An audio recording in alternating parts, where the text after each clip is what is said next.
What a wild week 10 in the National Football League. We're right here in the Nuthouse, and we had to hop on to bring you guys a little recap. We got a little recap. I got Kyler here. We're missing Jack. I think he's on Riverside. We got the boys. Let's start with these freaking Patriots now. Let's start with them. Okay. I went on Fox Kickoff Veterans Day special with NFL Kickoff combined 2-hour special show. I don't know what it was called, but that's what it felt like. Did you also rappel? I didn't. I haven't got the rappel. I didn't get the rappel memos. I'm on practice squad, dog. Come on, man. You were the stand-in. I'm on practice squad still, but I still got my reps. I know my role. But let's move on to the Patriots win in Tampa Bay. Like I said, when I was talking about this on the show, I said this is going to be a tough matchup, but right now, the Bucs are banged up, and this would be a good test for the Patriots. And boy, on the road. After a Bucs bye week. Baker can sling it. Patriots secondary has been a little bit iffy lately. You know what? My immediate reaction to this, we got us a tough football team, and they look fast. We got a tough football team, and they look fast. I haven't seen this much speed on a Patriots team in a long time. Rookies. Like I'm talking about, even when we won the Super Bowl in 2018, I don't think we had this much speed. These guys are fast. Trayvon Henderson. It was great to see Williams break out and have a big play, third rounder. We've been waiting for him.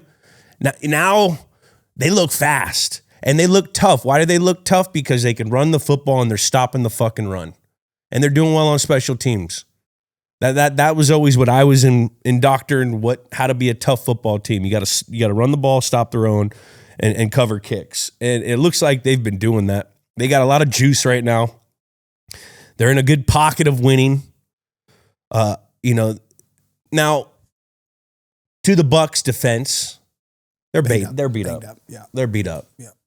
They got to hold on and they still tried to come back. Bake still tried to bring the boys back. Emeka Mbuka's real deal Holyfield. Tez Johnson looked good. Making plays over there. They're just beat up over in Tampa. And right now, the Patriots, like I said, are in this pocket of winning. And what I mean by that is when you win games, it becomes contagious in the locker room. Like when you start winning. Then everyone in the locker room is there on Tuesdays, which we've heard reports. We saw that. Everyone was working out on the off day. Okay, everyone coming in, they're doing a little extra, watching a little extra film, throwing a little extra chalk on the hands, get a little workout in, get a little run in, and then you can't wait for that Wednesday practice. Because of all the things you didn't do well in the game, you want to work on those. You want to work on the stuff because you're in this pocket of winning where everyone in that building right now believes, hey, I know it's early and football season hasn't even started yet. It's not cream season. It's not cream season, and we all know football season don't start until Thanksgiving. Getting close, though. It's getting damn close. Some of the things I didn't like, hated the turnover in the end zone. Yeah. By Drake May, the interception. Hated that. I don't like saying hate, but I hate that. Yeah. Didn't like, was there a fumble? I don't think there was. I think that's maybe only. There was a couple of self-inflicted third down false starts that they've been doing that quite a bit this season. Penalties, can't do that. Hasn't bit him in the ass yet, but it will at some point. Drake made some unbelievable plays again on third down, third and longs. He's made some throws where he sits up in that pocket, takes a kiss from a defensive end right after, and completes a ball like he did to Williams, and that guy takes off. Like they're making cool plays. They're making awesome plays, and they're making the layups too. I mean, 5 for 13 or 4 for 14 on third down ain't gonna win you a lot of games, but they were 2 for 3 on fourth down, 1 for 2 in the red area. They skipped the red area a lot because they got so many explosion plays. This team. If they can continue to run the football and they can continue to make the explosion plays, Drake, 16 for 31, that's not lighting it up. But 2 touchdowns, couple scrambles, and they're coming together as a team. The defense, I love the defense stopping that run because what that does is makes teams one-dimensional, and then they can get creative with their with their coverage. Although this is the first time a running back ran for more than 50 yards against the Patriots all year. Yeah. I mean, there was a little bit of, It was only 53 yards, but still. That's going to break, okay? But the thing is, they're getting confidence in stopping the run. And ultimately, they got to stop the run against Buffalo Bills when they play them. Mm-hmm. You know, because that's what they have to do to win the game. Something I'm really excited for with this team is like the perseverance. You make a mistake, you bounce back, right? Like, hey, Drake threw an interception in the end zone to like put the game away, and like the defense showed up, and like they just responded to that as a unit to overcome some of the mistakes that they've been making. You know what? They've definitely had some answers. Like they fell in a couple holes in these last few weeks, and then they answer. And that's mental toughness. You know, that's guys that are confident in what they believe in, what they're preaching over there. And they're like, all right, yeah, we can't do this, but like short memory, we got to move on. There's still a game to be played. We can't get mopey dopey.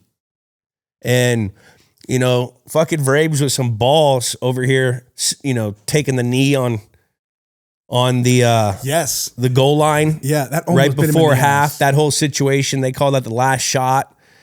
It made it a lot closer than you want. Great catch by Diggs. How mentally tough is he?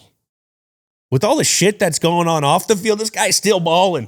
And he's getting better, like I said he would as the year went on, because that knee is only going to get stronger. He's going to get better too. You know, huge reason why they didn't bring someone in. They need to get Booty back. Yep. They need to get Booty back. Pop Douglas made another couple plays. Matt Collins shows up when you need him. He's been real effective. You want to know why? Because he's effective in the run game, and then they hit him on these little play action boots on these crossers where they get him in those nasty splits. And you know, he's had some big plays, strong hands, 6 catches, 106 yards. You know, he's a good football player, and he does a lot for your team, and he has a nastiness to him. He's got a toughness to him. Henderson, great to see him do that. And a lot of people keep on always coming up to me, especially, you know, around everywhere, and they're like, you know, how come they're not playing him? I'm like, they gotta, like, we're still learning the team. Kid's a rookie. You know, we know he ran 22.1 or he ran 22.01. He's flying. He's still got to learn. James White didn't play right away. James White caught 15 catches in the Super Bowl. It takes time. And James, you know, like he's got that's intangible speed. I don't know if I know an intangible is usually like freaking like, oh, your leadership. No, that's intangible speed. Yeah, it's game day speed. It's like Jerry Rice didn't run a fast 40, but like on the field. No, I think he ran a fast 40 though. Well, he's fast. Yeah, he's very. He ran a fast 40. I think he ran 4.3. The last time, I think he did. The last time a Patriot had multiple 50-yard runs in a game was Lawrence Maroney in 2007. He had a 55-yarder and a 69-yarder shutout ground. Those are big boy plays. And they were up the middle too.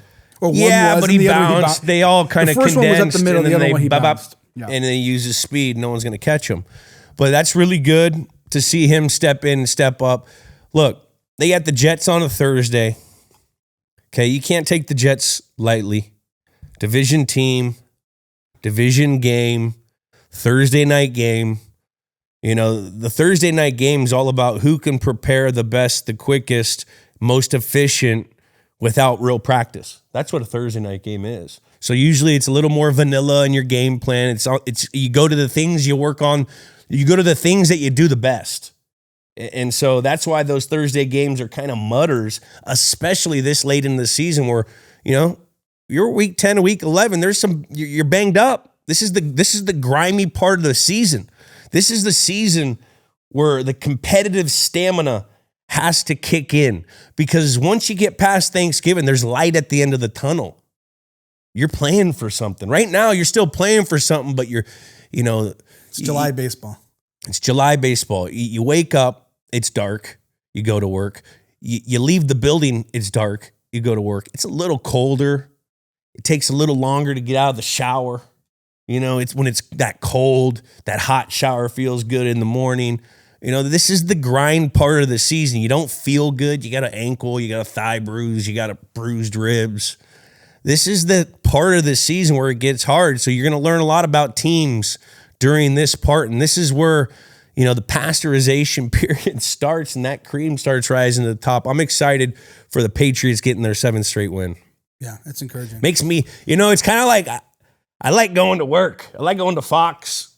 You know, everyone's got their team. I feel bad for Stray with those Giants. He gets so mad.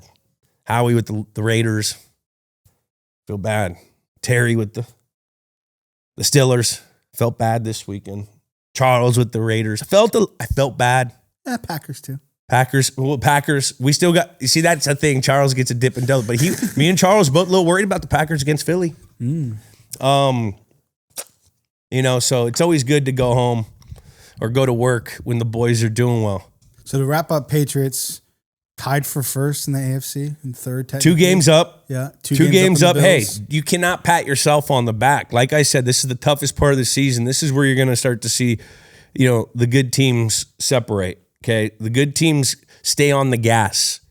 And that means staying on the gas to your preparation. This is when it gets harder to do the extra stuff because you're beat up, you're tired, you're worn out a little. Young players, they're 11 weeks in the book.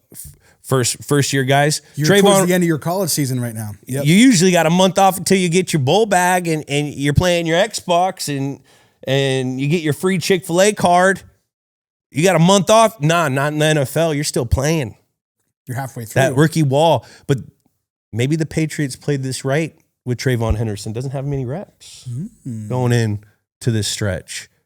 I don't know. And one last thing, Drake May, for all you Vegas heads out there, is now the odds-on favorite for MVP. Love it. I like it. But what was this point last year with Sam Darnold? Because remember, Sam Darnold took a dump in the last couple weeks. And that's when you want to play your best.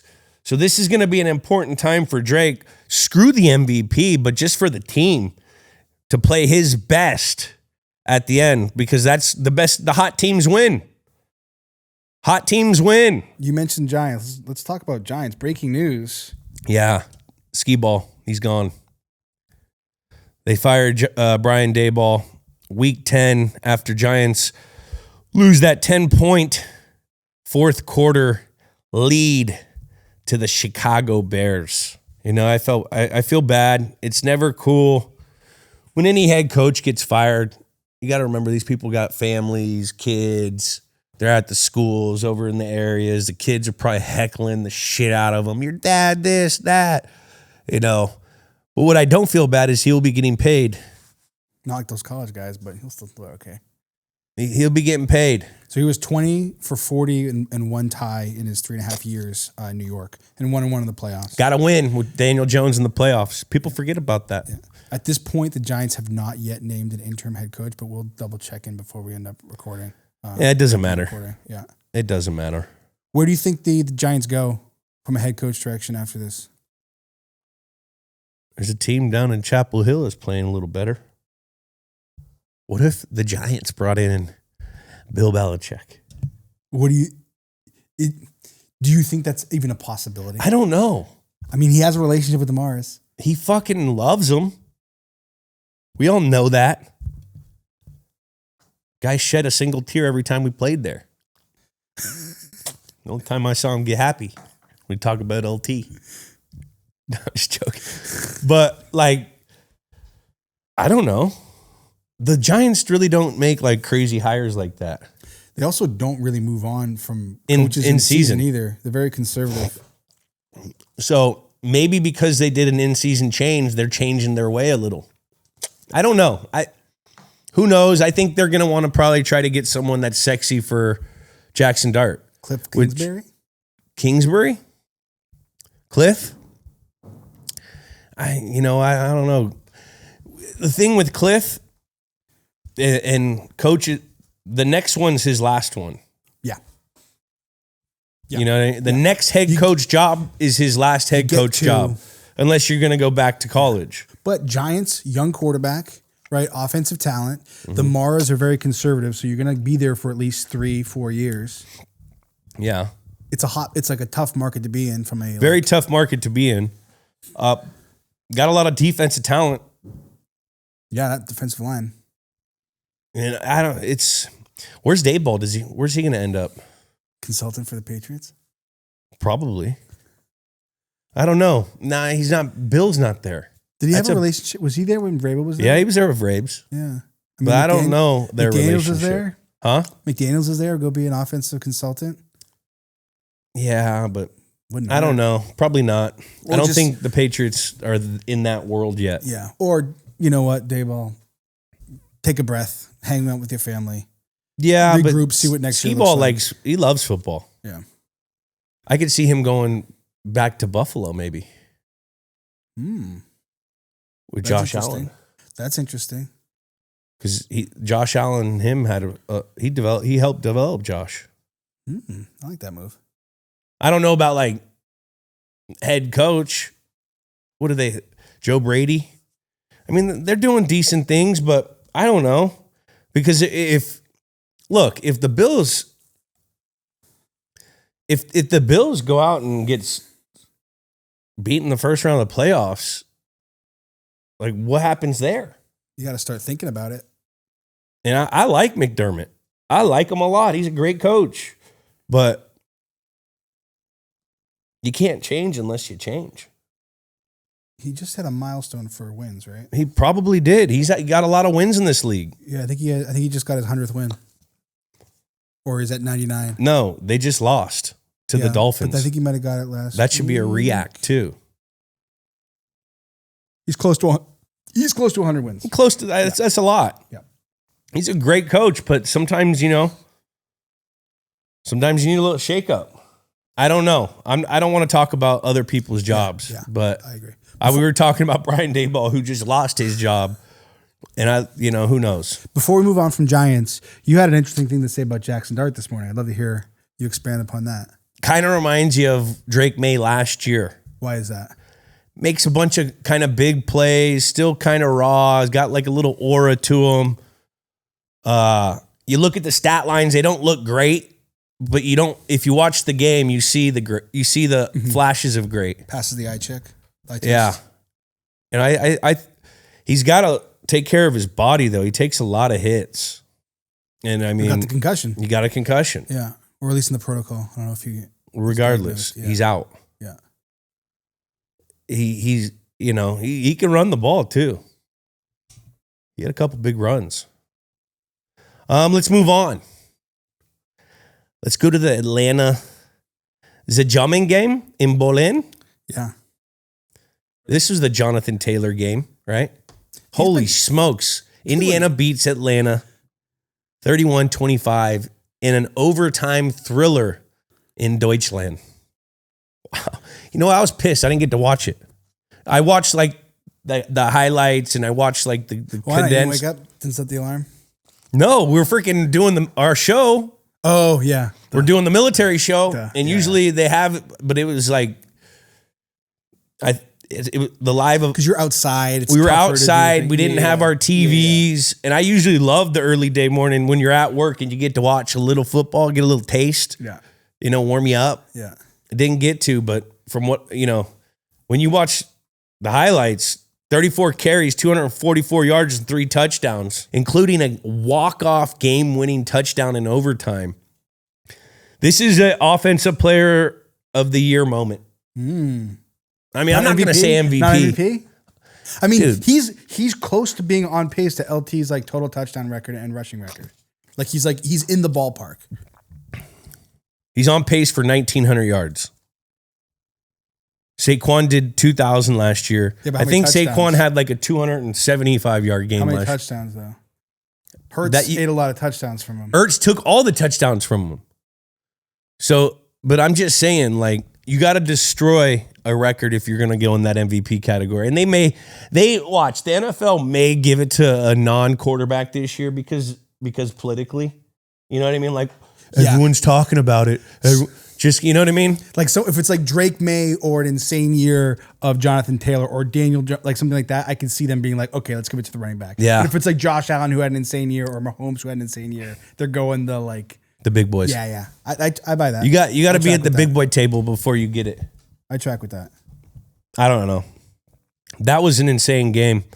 He's on pace for 23 plus 100. 2,300 plus scrimmage yards. 4th most ever in a season. Not far off Chris Johnson's 2509. But let's take a second. We got to say thank you to the troops. Thank you to the veterans, anyone who's served this country. That's what Veterans Day is. Anyone who served, men, women. We do not take this lightly here in the Nuthouse. We love our troops, our military. My grandfather served on the Arizona. Not while it got bombed, though. Not while it got bombed. Came back on the Enterprise from World War II. You know, so we have some roots, and we appreciate you guys. That was fun. Another recap, NFL recap from the Nuthouse. Hit the comments. If you want us to keep doing this stuff, I like doing it. It helps me for TV. I like getting Gronk involved. We'll have Gronk more in here too as well. When Jaxson Town will be here. Jaxson Town. Yeah.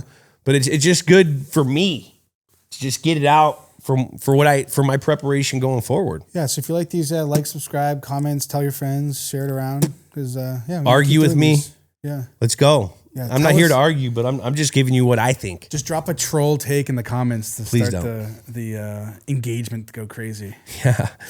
And again, guys, new games with names tomorrow. We got Willie Mack. Yeah. Willie McGinnis, founding father of the Patriot dynasty, talking about the goal line stand game. Against the Colts. That's against Indianapolis Colts. And then we also have a new Dudes on Dudes dropping this Thursday. We'll be talking with Gronk about signing a one-day contract to retire a Patriot forever, and maybe a little Thursday night preview. Yeah. Maybe a little Thursday night preview. We're going to be, I don't know if we've talked about this, but I'll be with Rob in Boston. Perfect. And we'll be recording the episode right after the press conference where he signs the contract. There we go. So it's a perfect time. We'll do a little Patriots Jets preview. Patriots Jets preview. Also, teaser. There's a fun little wrinkle that we haven't even talked about yet. That's going to be fun on Thursday. Patriots Jets Thursday night. Those are mutter. I remember those games. They were hard. We used to play them a lot early in the year. There was one. I went to one and I was so happy because Mike Vick was the quarterback for the Jets. Yeah, it had to been like 2012 or 13. Yeah, that was fun. Was that in Foxborough? Yeah, in Foxborough. I think it ended on a block kick. The Jets could have won, but it was a block kick. Yeah. Anyway, like, subscribe, the whole thing. Like and subscribe. We'll see you guys then.